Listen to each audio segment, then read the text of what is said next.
బగళాముఖి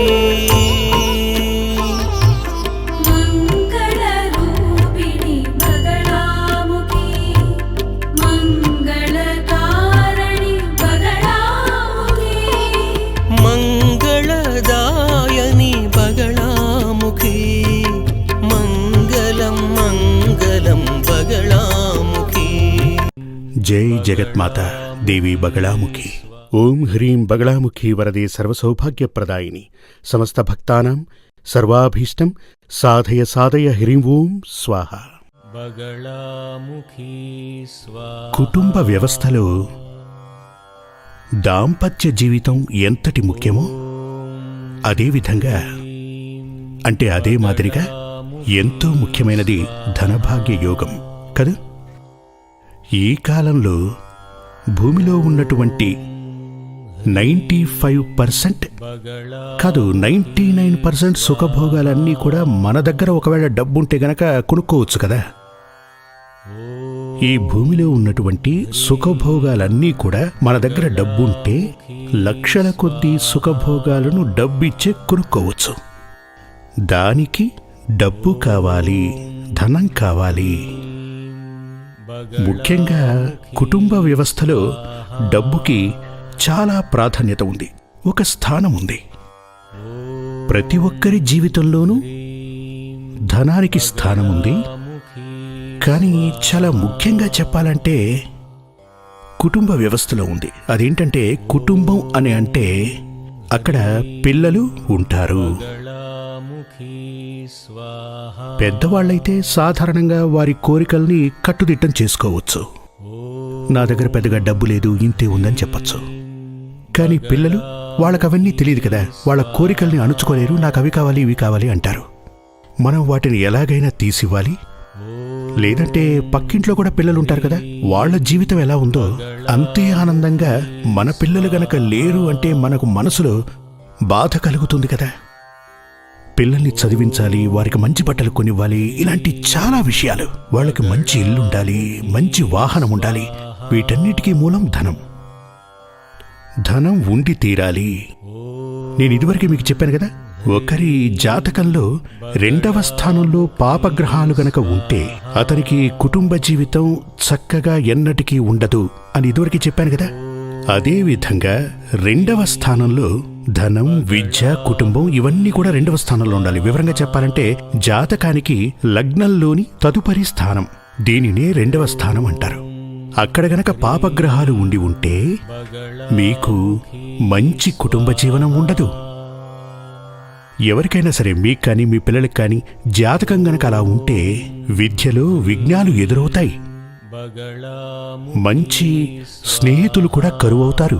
మంచి ఆలోచన విధానం ఉండదు. చెడు అలవాట్లకు కూడా లోనవుతారు. దానితో పాటు ధనభాగ్య యోగం ఉండనే ఉండదు. ధనం ఉంటుంది, పూర్వీకులు సంపాదించుండొచ్చు, లేక స్వయంగా ఇతనే సంపాదించిన ధనమైండొచ్చు. అది మాత్రం చేతిలోకి తీసుకున్న నీళ్ళలా జారిపోతుంది. మీరు సముద్రానికి వెళ్లి దోసిట్లో నీళ్లు తీసుకోండి, చేతిలోకి ఎన్ని నీళ్లుంటాయి. కష్టపడి ఇలా దోసిలి పట్టి గట్టిగా నీళ్లు పట్టుకోండి. చాలా జాగ్రత్తగా పట్టుకుని కాసేపు చూసేసరికి చేతిలో నీళ్ళు అస్సలుండవు. అలాంటిదే ఈ ధనావస్థ కూడా. 2వ స్థానంలో పాపగ్రహాలు గనక ఉంటే ఇదే విధంగా చేతిలోని ధనమంతా చేజారిపోతుంది. మనకే తెలియకుండా ఆ ధనాన్ని మనం మర్చిపోతూ ఉంటాం. 2వ స్థానంలో పాపగ్రహాలున్న వ్యక్తి యొక్క ధనభాగ్య యోగం ఇంద్రధనస్సు వంటిది. ఆకాశంలో ఉన్నటువంటి ఇంద్రధనస్సుని అందరూ ఇష్టపడతారు. పలు రంగులు కలిగి ఉంటుంది. దానిని పొగడని వారంటూ ఎవ్వరూ ఉండరు, నిలబడి చూడని వారు కూడా ఎవ్వరూ ఉండరు. అందరికీ నచ్చుతుంది. కానీ ఎంతసేపటికి అది కనపడకుండా పోతుందో ఎవ్వరూ చెప్పలేరు కదా.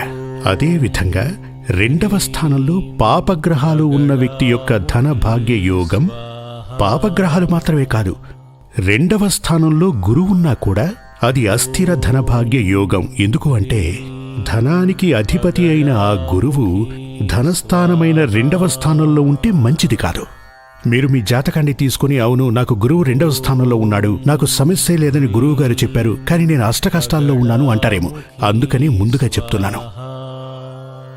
చూడండి, ఇలా ఉన్నటువంటి వ్యక్తి ఎప్పుడూ కూడా ఈ షేర్ మార్కెట్లో ఇన్వెస్ట్ అవి చేస్తుంటారు కదా, దీనిని ఊహాత్మకం అని పిలుస్తూ ఉంటారు. జ్యోతిష్ శాస్త్రంలో ఊహాత్మకం అని పిలుస్తూ ఉంటారు. ఇటువంటి ఊహాత్మక వ్యాపారాలు చేయకూడదు. చేశారు అంటే ఏ సమయంలో చేసినా భారీ ధన నష్టం వస్తుంది, ఖచ్చితంగా వచ్చి తీరాలి.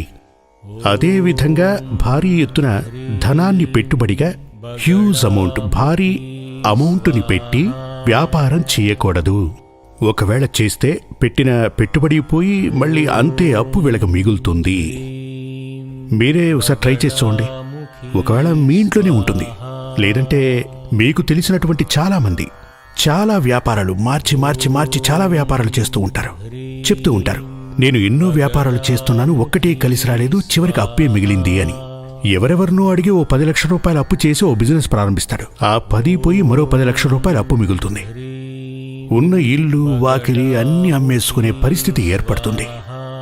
దీనికి కారణం రెండవ స్థానంలో అంటే ధనస్థానంలో పాపగ్రహాలు ఉండటమే. కానీ ఎప్పుడూ ఓ స్థానాన్ని పట్టుకునే జాతకం చెప్పటం కుదరదు. అదేంటంటే నాకు ఇదివరకు ఎదురైన అనుభవాలు. తమిళనాడుకొచ్చే 37 సంవత్సరాలు గడిచిపోయింది. ఇదివరకే ఉన్న ఆ జ్యోతిష్య అనుభవాలలో నేను చెప్తున్నాను, రెండవ స్థానంలో ఎవరెవరికి పాపగ్రహాలు ఉంటాయో వారు సొంతంగా బిజినెస్ చేయకపోవటం చాలా మంచిది. అదేవిధంగా 10వ స్థానం నందు పాపగ్రహాలు ఉన్నట్లయితే, ఈ రెండవ స్థానంలోనూ 10వ స్థానంలోనూ పాపగ్రహాలు ఉన్నట్లయితే అతను ఏ వ్యాపారం చేసినా మొత్తం నశించిపోతుంది. ఇప్పుడు మీరు వ్యాపారంలోనే ఉన్నారు అంటే మీకు ఎదురవుతున్నవన్నీ కష్ట నష్టాలే అయితే కనుక ఖచ్చితంగా మీ జాతకాన్ని పరిశీలించండి, ఇలాగే ఉంటుంది. చూడండి, కొంతమందికి అయితే రెండవ స్థానంలోనూ శుభగ్రహాలుంటాయి, 10వ స్థానంలోనూ శుభగ్రహాలుంటాయి. కానీ అతను జీవితంలో పూర్తిగా కష్ట నష్టాలు, ధన నష్టమే ఎదుర్కొంటూ ఉంటాడు. పలు రకాల వ్యాపారాలు చేసినప్పటికీ అందులో పురోభివృద్ధి ఉండదు, అభివృద్ధి కూడా ఉండదు. దానికి కారణం ఏమిటంటే మీ జాతకంలో 5వ స్థానంలో రాహువు, సూర్యుడు, శని వీళ్లలో ఎవరో ఒకరు ఉంటారు. అదే కారణం. విషయం ఏంటంటే 5వ స్థానం పూర్వపుణ్య స్థానం. పూర్వపుణ్యము అంటే పోయిన జన్మలో మనం చేసినటువంటి పాపం, పుణ్యం, వీటిని ఎత్తి చూపించు స్థానమే జాతకంలో 5వ స్థానం, లగ్నం తర్వాత వచ్చే స్థానం. ఆ 5వ స్థానంలో సూర్యుడు, శని, రాహువు వీటిల్లో ఏదో ఒక గ్రహం గనక ఉంటే, లేక దాని చూపు సోకి ఉన్నా కూడా అతను గత జన్మలో అనేక పాపాలు చేసి ఉన్నాడు. పాపం అని అర్థం. ఇందులో సూర్యునికి 100 పాళ్ల దోషం, శనికి 1000 పాళ్ల దోషం, రాహువే అయితే 1,000,000 పాళ్ల దోషం అంటూ ఉంటారు. అంటే ఏంటంటే చాలా శక్తివంతమైన దోషం రాహు, దాని తరువాత శని, దాని తరువాత సూర్యుడు. ఇలా మీ జాతకంలో 5వ స్థానంలో సూర్యుడు, రాహువు, శని గనక ఉంటే, లేక ఆ గ్రహాల యొక్క చూపు పడ్డా ఏ సమయంలోనైనా మీ జీవితంలో అనుకోని దెబ్బ తగులుతుంది. దీనంతటికీ కారణం పూర్వజన్మ పాపదోషం.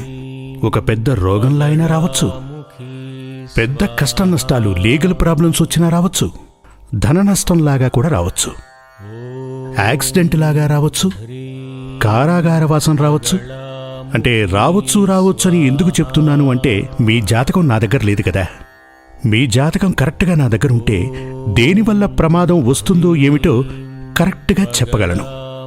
ఏంటంటే 5వ స్థానంలో ఏ గ్రహం ఉంది, 5వ స్థానంలో ఏ ఏ పాపగ్రహాలున్నాయి, దానికి అధిపతి అయిన గ్రహం ఎక్కడుంది, 5వ స్థానంలో ఏ ఏ గ్రహాల చూపబడింది, వీటన్నింటినీ గణించి చూస్తేనే మీకు రాబోయేది రుణమా, యాక్సిడెంటా, కారాగారవాసమా, ధన నష్టమా, రోగమా, వీటిల్లో ఏదొస్తుందో చెప్పగలం. అయినా ఖచ్చితంగా ఇవేవీ సరైనవి కాదు కదా. ధన నష్టం, యాక్సిడెంటు, కారాగారము, రోగం, రుణం ఇవన్నీ మనకు మంచి విషయాలు కానే కాదు. అంటే ఇలాంటి దోషాలన్నీ మనకు వచ్చి చేరుతాయి. ఇవి పోయిన జన్మలో చేసిన పాపాల వల్లని వచ్చి చేరుతాయి. మన జీవితంలో మనం అనుభవించేటటువంటి సుఖము, దుఃఖము వీటన్నింటికీ కారణం భాగ్యం, నిర్భాగ్యం, వీటన్నిటికీ కారణం పోయిన జన్మలో మనం చేసినటువంటి పాపపుణ్యాలే. పోయిన జన్మలో పాపం చేసినవారు, అధిక పాపం చేసినవారు, మనిషిగా పుట్టినవాడు పాపమో పుణ్యమో చేయక తప్పదు. కాని అధికంగా పాపం చేసి నరకానికి వెళ్ళి ఆ నరకం నుంచే గనక మనం మరో జన్మని పొంది ఉంటే ఈ జీవితంలో మనకు అనేక కష్ట నష్టాలు ఎదురవుతాయి. పోయిన జన్మలో మనం పుణ్యాలు చేసి స్వర్గానికి వెళ్ళి స్వర్గం నుంచే మరో జన్మని గనక కాల్ షీట్ తీసుకుని మనం ఇక్కడికి వచ్చి ఉంటే, అదేమిటంటే మరో జన్మను పొంది ఇక్కడికి గనక వచ్చుంటే జీవితం సంతోషకరంగా గడుస్తుంది. అలా ఉన్నప్పటికీ కూడా ఇప్పుడు నరకం నుంచి వచ్చిన వారందరికీ జీవితం నరకప్రాయంగా ఉండదు. మనం చాలా మందిని చూస్తుంటాం కదా, సంచార జీవుల్లా బతికేస్తుంటారు. వాళ్లకు శాశ్వతంగా ఓ స్థలం, ఇల్లు, వస్తువులు, బ్యాంకు బ్యాలెన్సులు లాంటివేవీ ఉండవు. కానీ వాళ్ళు కూడా సంతోషంగానే ఉంటారు కాదు. వాళ్ళ జీవితంలోనూ సంతోషం ఉంటుంది, కానీ ఒక లిమిట్ ఉంటుంది. వాళ్ళకి కోరికలు కూడా తక్కువగా ఉంటాయి. ఇక దానికి తగ్గట్టుగా వాళ్ళు సంతోషంగా ఉంటారు. అంటే వాళ్ళకన్నా పై స్థాయి గురించి వాళ్ళు థింక్ చేయరు, ఆలోచించరు. అంటే దాని గురించి పిల్లని బాగా చదివించాలి, హై లెవెల్కి తీసుకురావాలి అనుకోరు. మంచి ఇల్లు కావాలి, ఇటువంటి వాటి గురించి వాళ్ళు ఆలోచించరు. ఆలోచించినా జరగదని వాళ్ళకి తెలుసు. ఇప్పుడు వాళ్ళ జీవితంలోనూ సుఖము ఉంది, సంతోషం కూడా ఉంది కదా. ఇప్పుడు అదే విధంగా మనది అంటే జీవితంలో సుఖము, సంతోషం కొంచెం హై లెవెల్లో థింక్ చేసేవాళ్ళు ఎప్పుడు హై లెవెల్లో ఉంటారు. హై లెవెల్లో ఉన్నటువంటి యోగాలు, భాగ్యాలు రావాలని వాళ్ళు ఆలోచిస్తూ ఉంటారు. అంటే మనం పోయిన జన్మలో చేసినటువంటి పాపాన్ని, పుణ్యాన్ని, వీటన్నిటినీ బేస్ చేసుకుని మనందరి జీవితంలోనూ సుఖము, సంతోషము నెలకొని ఉంటాయి. జాతకం చూస్తే మనకు ముందుగా దొరికింది సుఖమా, ముందుగా మన జీవితంలో లభించింది దుఃఖమా అనేది తెలుస్తుంది. అది మాత్రమే కాదు, ముందుగా సుఖం గనక లభించుంటే ఖచ్చితంగా ఆ పాప ఫలాన్ని మళ్లీ అనుభవించక తప్పదు. మనం నరకం నుంచే పుట్టాం అంటే మన ఆత్మ కొంత నరకంలో అనుభవించింది. అయినా ఈ జీవితంలో మనం అనుభవించి తీరవలసిందే. ఇక్కడే మిగతా మతాల వారిని మనల్ని గనక కంపేర్ చేసి చూస్తే ఇదే నిజమని తేలుతుంది. ఎందుకంటే మిగతా మతాల వారు చెప్తుంటారు, మనిషి మరణించాక ఆత్మ స్వర్గానికైనా వెళుతుంది, లేక నరకానికైనా వెళుతుందని చెప్తూ ఉంటారు. అదే గనక నిజమైతే కరుణామయునిగా వెలసిన ఆ దైవం ఎందుకని ఒకణ్ణి మాత్రం పరమ దరిద్రునిగా సృష్టించాలి? ఎందుకు ఒకణ్ణి ధనవంతునిగా సృష్టించాలి? ఎందుకని ఒకణ్ణి అంగవైకల్యంతో కుష్ఠిరోగిగా సృష్టించాలి కదా. ఇప్పుడు ఒక తల్లి, ఒక అమ్మ, తను ప్రసవించిన ప్రతి పిల్లవాడు చాలా సంతోషంగా ఉండాలనుకుంటుంది, ఆరోగ్యంగా ఉండాలనుకుంటుంది, అందంగా ఉండాలనుకుంటుంది, సంతోషంగా ఉండాలనుకుంటుంది, భాగ్యవంతుడిగా కూడా ఉండాలనే కదా ఆవిడ ఆలోచిస్తుంది. లేదంటే 10 మంది పిల్లలకు జన్మనిచ్చి అందులో ఒకడు మూర్ఖుడిగా ఉండాలి, మరొకడు దుష్టుడిగా ఉండాలి, మరొకడు కుష్ఠిరోగిగా ఉండాలి అలా అని ఆలోచించదు కదా. ఇక్కడే మనకు తల్లి ప్రేమ బయటపడుతుంది. ఈశ్వరుడు మనల్ని ఎందుకిలా సృష్టించాడు? అప్పుడు దానికి కారణం ఏంటంటే సృష్టించబడినటువంటి ఈ ఆత్మలన్నీ కూడా, కొత్తగా మానవ జన్మ ఎత్తినటువంటి ఈ ఆత్మలన్నీ కూడా పూర్వజన్మలో చేసినటువంటి పాపపుణ్యాల్ని బేస్ చేసుకుని దాని కూలిని తీసుకుని పుడుతూ ఉంటారు. పుణ్యం చేసిన వాడికి మంచి జీవితం దొరుకుతుంది, పాపం చేసిన వాడికి దౌర్భాగ్య జీవితం దొరుకుతుంది. ఇప్పుడు మన జీవితంలో ఇదివరకే మనం చాలా చేసేశాం పాపాలు. పాపాలు పుణ్యాలు చేయని వాళ్ళు మనుషులు కానేరరు. దాన్ని బేస్ చేసుకుని మనకు ఈ జీవితం లభించింది. జాతకం గనక చూస్తే తరువాత ఏం జరగబోతోంది, పాప ఫలం రాబోతోందా, పుణ్యఫలం రాబోతోందా అనేది జాతకంలో తెలుస్తుంది. పాప ఫలమే అయ్యుంటే కష్ట నష్టాలు కనబడతాయి. అవి ఏ విధమైనటువంటి కష్టాలు, ఏ విధమైనటువంటి నష్టాలు నేను ఇదివరకే చెప్పాను కదా. ధన నష్టమా, కారాగారమా, యాక్సిడెంటా, వేరే రకమైన ప్రమాదమా, లేక రుణమా, ఇవన్నీ జాతకరీత్యా చూసి వాటికి సరిపడే పరిహారములు గనక చేయించుకోగలిగితే ఈ దోషాలు మనల్ని బాధించవు. ఇదే విధంగా మనకు రాబోయేటటువంటి ఆపదల నుంచి మనల్ని కాపాడటం కోసమే ఆ ఈశ్వరుడు మన తలరాతలో జడ్జిమెంటుతో కూడిన ఒక కూపన్ని మనకిచ్చి పంపాడు. మన తలరాతలో ఏదైతే రాసిందో ఆ జడ్జిమెంట్ కాపీని ఒకదాన్ని భగవంతుడు మనకిచ్చాడు. అదే మన జాతకం.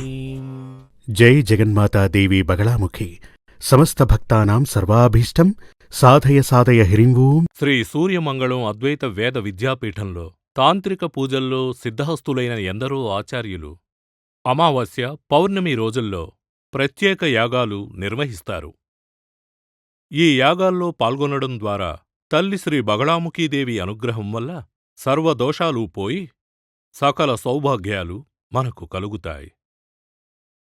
శ్రీ సూర్యమంగళం అద్వైత వేద విద్యాపీఠం జ్యోతిష్యం, ప్రశ్నలు, వాస్తు, తాంత్రిక పూజలు మరియు వేదయాగాలు నిర్వహిస్తారు. సంప్రదించవలసిన నంబర్ 7305442299 7305442299. చెన్నై, కోయంబత్తూర్, బెంగళూరు, హైదరాబాద్, విజయవాడ, ఢిల్లీ, ముంబై, తిరునల్వేలి, టెక్సాస్.